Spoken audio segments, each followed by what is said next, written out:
मित्रों नमस्कार।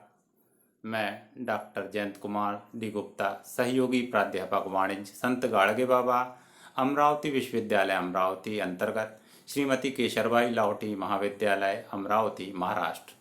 आज आपके लिए नया वीडियो लेखांकन के उपयोगी अवधारणात्मक शब्दावली को लेकर के उपस्थित हूँ। यूजफुल कॉन्सेप्चुअल वोकैबुलरी, जो वाणिज्य विषय के नए विद्यार्थी या न्यू बिगिनर्स हैं, उनके लिए यह वीडियो बहुत महत्वपूर्ण होगा। यहाँ पर मैंने कुछ पारिभाषिक शब्दों को लिया हुआ है, आज हम इस पर चर्चा करेंगे। सबसे पहले हमने सौदा ट्रांजैक्शन, पूंजी कैपिटल, व्यापार ट्रेड, स्वामी प्रोप्राइटर, माल गुड्स।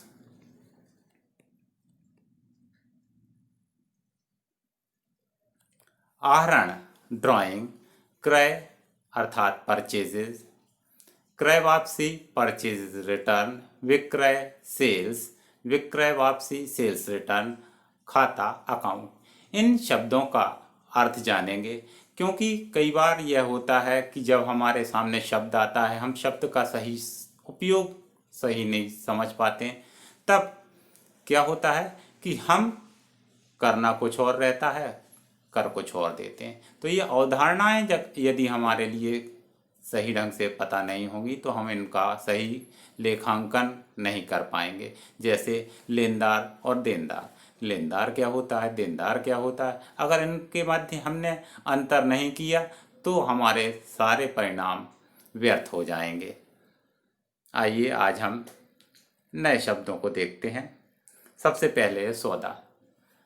दो व्यक्तियों के बीच वस्तु या धन संबंधी लेन देन को व्यवहार या सौदा कहते हैं। प्रत्येक वस्तु धन से विनिमय या सौदा किसी सेवा के आदान प्रदान के द्वारा किया जाए तो व्यवहार सौदा कहलाता है। जैसे मुकुल ट्रेडर्स ने माल क्रय किया, यह एक सौदा है।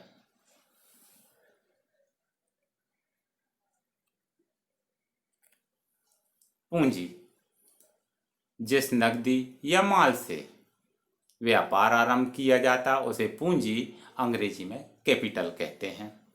जैसे मुकुल ट्रेडर्स ने 5 लाख रुपए की नकदी और 1 लाख रुपए के माल से व्यापार आरंभ किया, तो मुकुल ट्रेडर्स की पूंजी 5 लाख प्लस 1 लाख बराबर 6 लाख रुपए की पूंजी होगी।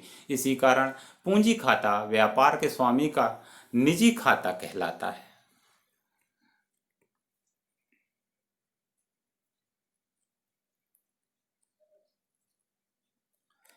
दूसरा शब्द है व्यापार ट्रेड।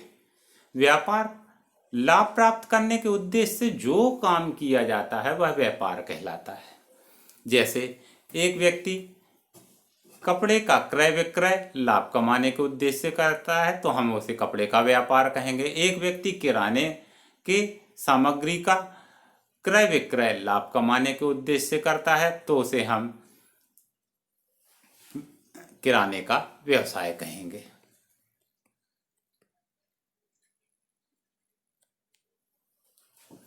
स्वामी या प्रोप्राइटर,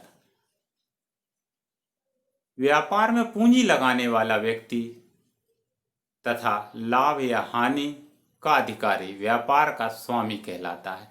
जिस व्यवसाय में एक व्यक्ति स्वामी होता है उसे एकाकी व्यापार कहते हैं। जहां 2 या 2 से अधिक व्यक्ति व्यापार चलाते हैं साझेदारी या पार्टनरशिप कहते हैं। निश्चित उद्देश्य की पूर्ति के लिए संगठित व्यक्तियों का समूह कंपनी कहलाता है। अर्थात जो स्वामित्व है उसके आधार पर ये 3 प्रकार के व्यापार हम देख सकते हैं। सोल ट्रेड अर्थात एकाकी व्यापार, पार्टनरशिप साझेदारी, और निश्चित उद्देश्य की पूर्ति के लिए संगठित व्यक्तियों का समूह कंपनी।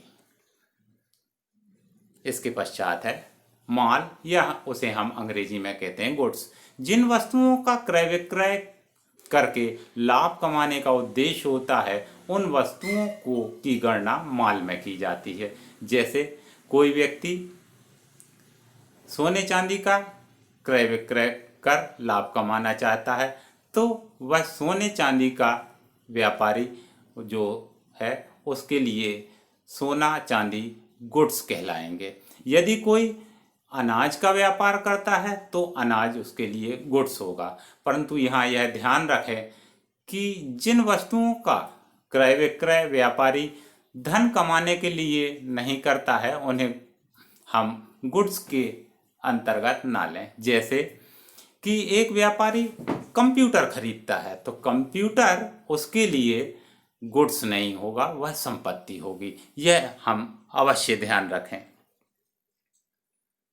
आहरण, जब व्यवसाय के स्वामी द्वारा व्यवसाय से अपनी निजी खर्चों के लिए धन या वस्तु निकालता है तो वह आहरण कहलाता है।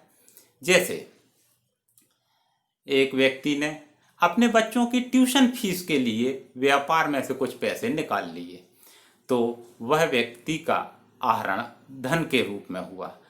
दूसरी ओर एक अनाज का व्यापारी है, अपने परिवार के उपभोग हेतु कुछ अनाज व्यापार में से निकाल लेता है तो वह माल के रूप में आहरण होगा। इसके लिए पृथक्करण आहरण खाता खोला जाता है जिसे हम ड्राइंग अकाउंट के नाम से जानते हैं। क्रय या परचेजेस, व्यापार हेतु खरीदे गए माल को क्रय कहा जाता है। नगद खरीदे गए माल को नगद क्रय कहेंगे अर्थात कैश परचेजेस, तथा उधार खरीदे गए माल को क्रेडिट परचेज या उधार क्रय कहेंगे। क्रय वापसी परचेजेस रिटर्न, जब खरीदे गए माल को किसी कारणवश वापस किया जाता है तो ऐसी वापसी को क्रय वापसी कहा जाता है। इसे परचेजेस रिटर्न भी कहते हैं।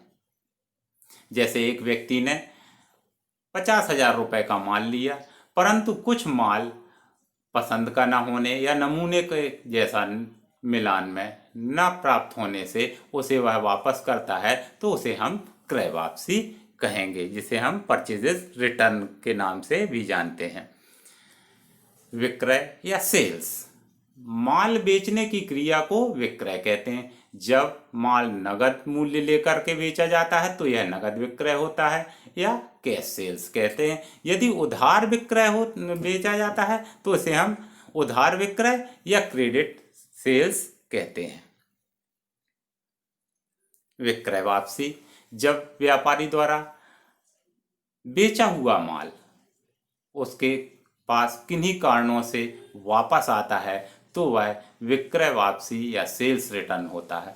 जो अधिकांशतः माल नमूने का न होने के कारण या रंग या आकार प्रकार किसी कारण से जो क्रेता है उसे पसंद नहीं आता है तो वह व्यापारी को वापस कर देता है, तो हम इसे विक्रय वापसी के नाम से जानते हैं, जिसे हम सेल्स रिटर्न या रिटर्न इनवर्ड भी कहते हैं।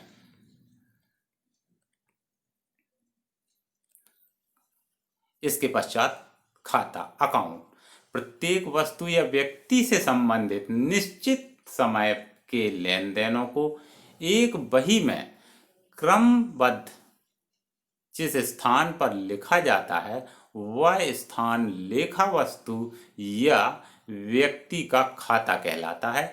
यहाँ पर मैंने आपको समझाने के लिए एक खाते का प्रारूप दिया है। एक पूंजी खाता हमने यहाँ पर क्रिएट किया हुआ है। यहाँ पर डेबिट और क्रेडिट पक्ष होते हैं।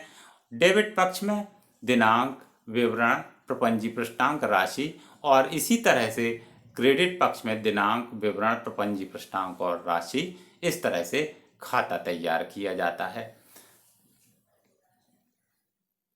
नमस्कार, धन्यवाद।